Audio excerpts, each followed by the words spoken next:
نجم باجوہ، اگر آپ آڈیو کا ایشو صحیح ہو گیا ہو تو پلیز کوشچن کریں.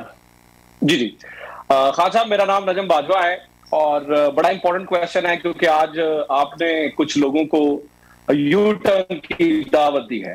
اگر وہ یو ٹرن نہیں لیتے ہیں، جو کہ نظر نہیں آ رہا کہ وہ یو ٹرن لیتے ہیں، کیونکہ کل تو لٹمس ٹیسٹ ہے، جس طرح سے آپ کی سپورٹ ہے پھر بھی دھاندلی ہو جاتی ہے اور وہ یو ٹرن نہیں لیتے ہیں، تو پھر آخری آپشن کیا ہے؟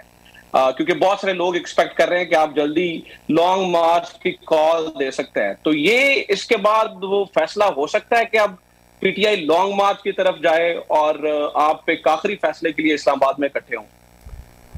دیکھیں نجم، آگے کیا ہوتا ہے وہ تو میں ابھی نہیں کہہ سکتا، لیکن یو ٹرن کیا ہوتی ہے؟ یو ٹرن کا مطلب یہ ہوتا ہے کہ جب ایک لیڈر، ایک کرکٹ کیپٹن، ایک پارٹی کا سربراہ، ایک جنرل جو بھی فیصلے جب کرتے ہیں نا تو ان کے اندر عاجزی ہونی چاہیے. عقل کل کوئی نہیں ہوتا. فیصلوں کے اندر بھی آپ کی کس طرح کی مشاورت ہوئی ہے فیصلہ کرنے سے پہلے، وہ بہت امپورٹنٹ. کن لوگوں سے آپ نے کی ہے؟ کیا آپ نے ایسے لوگوں سے تو نہیں کر دی جن کا کوئی ویسٹڈ انٹرسٹ ہے؟ کیا ان کی اپنی کوئی ذات بیچ میں آ گئی، اپنا ذاتی انٹرسٹ آ گیا، انہوں نے آپ کا فیصلہ ہی غلط کروا دیا؟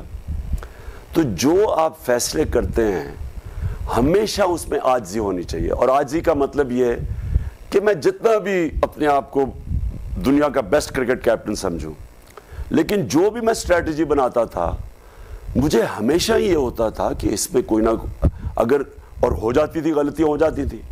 تو عقل یہ ہوتی ہے، کامیابی کا راز یہ ہوتا ہے کہ جب آپ سے غلطی ہو جائے تو آپ میں وہ ابیلٹی ہونی چاہیے کہ اس کو کریکٹ کرو، چینج کرو، آپ فیلیور کو کمپاؤنڈ نہ کرو. ایک سیئنگ ہے کہ when you are in a hole, stop digging. آپ جب ایک غلطی کر بیٹھتے ہیں اس کو ٹھیک کرتے کرتے مزید اور غلطیاں نہ کریں.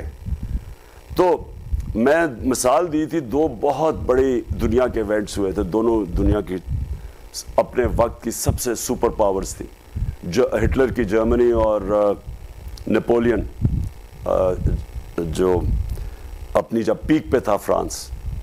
دونوں کی بیسٹ آرمیز تھی دنیا میں. دونوں فوجوں نے اٹیک کر دیا روس کے اوپر. دونوں فوجوں کو جو روس کی سردی تھی ان کو پتا تھا بڑی مشکل ہے، اور جب ان کو پتا چلا کہ انہوں نے جو روس کو فتح کرنا ہے وہ اگر ایک ٹائم میں نہ کیا اور ان کی سردی آ گئی تو ان کے پاس کوئی طریقہ نہیں تھا سردی کا مقابلہ کرنے کے لیے.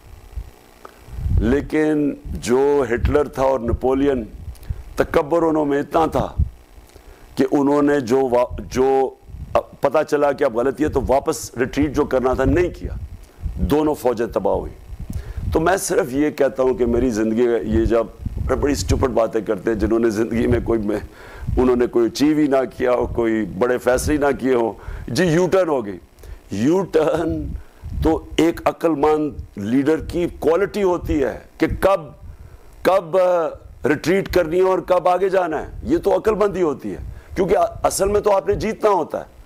تو اس کو ادھر مقصد کے پہنچنے کے لیے، اور یہاں مقصد ہے پاکستان کی بہتری آج کیا ہے؟ کیا یہ ہے کہ ہم دھاندلی کر کے ان کو الیکشن جتا دیں؟ یہ ایک غیر آئینی اور قانونی جو بیٹھ گیا جا کے لوٹوں کی ووٹوں کے اوپر اور وہ ڈسکوالیفائی، یہ جو حمزہ ہے، کیا ان کو الیکشن میں دھاندلی کر کے جتانا یہ پاکستان کی اس میں فائدہ ہوگا؟ کیا یہ جو سارا این آر او کا یہ پلندہ بیٹھ کے آ کے نیشنل اسمبلی میں جنہوں نے آتے ساتھ ہی 1100 ارب روپے اپنے معاف کروا لیے، یہ پاکستان کی بہتری ہے؟ جو اب لیول کی چوری ہوگی پہلے تو یہ معاف کروا کے اب جو یہ چوری کریں گے، جنرل مشرف کے این آر او کے بعد انہوں نے جو 10 سال میں لوٹ مار کی ہے اب وہ معاف کروانے آ گئے. کیا یہ پاکستان کی بہتری ہے؟ تو اگر ہمارا مقصد پاکستان ہے تو یہ ہے ٹائم سوچنے کا کہ اس بہتری میں ہم نے کیسے اپنے ملک کو بچانا ہے. اس میں یہ نہیں کہ عمران خان اسٹیبلشمنٹ کے اگینسٹ ہے، میری تو کبھی بھی ان سے کوئی ایسی چیز نہیں تھی.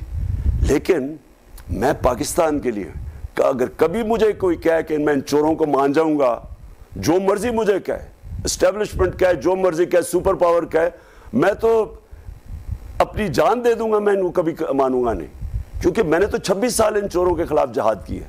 انہوں نے ملک کا بیڑا غرق کر کے رکھ دیا.